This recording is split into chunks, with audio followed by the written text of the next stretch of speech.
Like an old man dreaming, the prairie sighed in long, faint quiet. Dust accumulated in the corners where the wind could not quite reach it, curling down the fence rails. Colt McCrae watched the black stallion circle the pen like a tempest that was too strong to break while braced against a sun-scorched post with one hand. The horse Duke moved with a sort of fury that was a betrayal of time spent in captivity by those who believed that control equated to power, not terror. Cole realized that even after he had survived, it still did. Gold was bleeding into a deeper rust as the sun slipped down behind the ridge, and he rolled his shoulders back.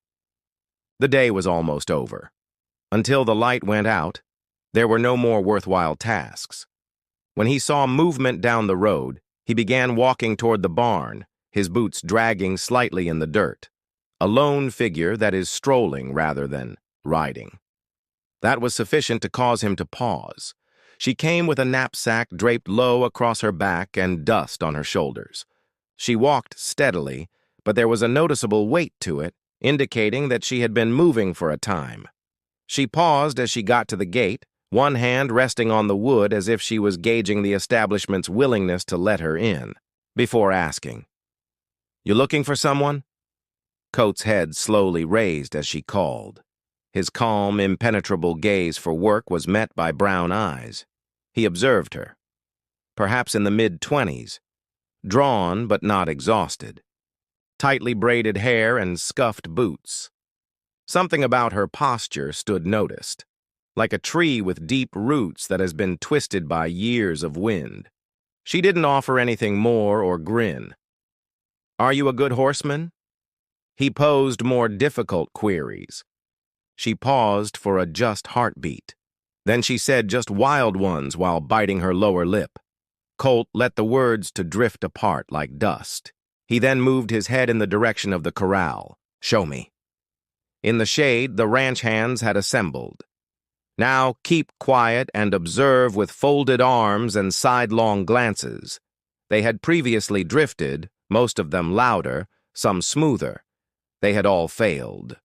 The girl approached the fence and turned to face Duke. The Mustang gave a loud snort that could have cut through bone after tossing his head and pawing the ground once. She didn't flinch. She entered. Colt narrowed his gaze and leaned forward, resting his elbows on the top rail. She did not hurry. No sugar cube, no rope, and no tricks. She simply knelt with her palms open and her eyes downcast.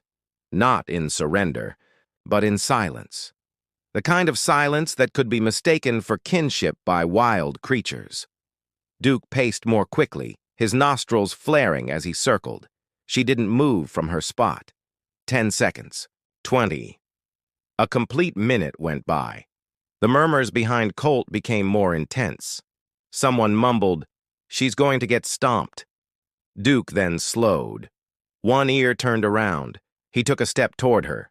Just one step. She remained still. He paused after taking another, head slightly over hers, a slow exhale of heated breath. She spoke something in a whisper, but it was too quiet to hear. And the ferocious, untouchable Duke bowed his head. Slowly, without reaching for him, she stood up and took a step back till she was beyond the gate.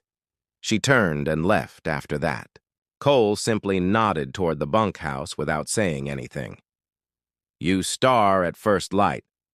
She sat by herself at dinner that evening, eating slowly while keeping her eyes on her plate. Colt also did not join the table. He remained outside the barn, listening to the sound of the windmill's creak and the rustle of hose and straws while he watched the sky fold into stars. When he emerged the following morning, she had already begun to brush down the road. She worked quietly, effectively, and without wasting any motion. Colt gave her a sign of approval and walked by her silently. At midday, the sheriff arrived in Judd Colulton, stiff-backed and tight-lipped, wearing a badge that reflected as much sunlight as possible. Slowly dismounting, he peered around as if he were counting ghosts. He said, "You got a new hand," in a dry voice. Cole kept his eyes on the harness. He was lubricating.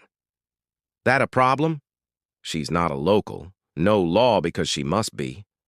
Judd looked in the direction of the stable where Willa Cole had only just discovered her name that morning, fixing a frayed. Bridle. People are conversing.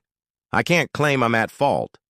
After cleaning his hands, Colt got up and led him to speak. Judd swung back into the saddle after staring at him for an excessive amount of time. Don't claim that you were not alerted. When he rode away, Willa had ceased his work. She seems familiar with the pattern, but not scared. Colt approached. You know him? He is usually liked by men. He looked at her face, the scar under her jaw, and the little too-tight posture she had, as though she was constantly anticipating being pushed out the door she had just entered. Did you cause trouble? She gave him a direct glance, not until it was requested. After giving one nod, he turned to leave. On the distant side of the hills, a storm formed that evening. Thunder far-off air that is hot and foreboding. Colt pawed at the barn after checking the corral gates. Willa was inside, muttering once again while kneeling by Duke's pen. The Mustang was motionless, with soft eyes and forward-flitting ears. Colt remained silent. Rather, he retreated into the shadows, allowing her to take center stage.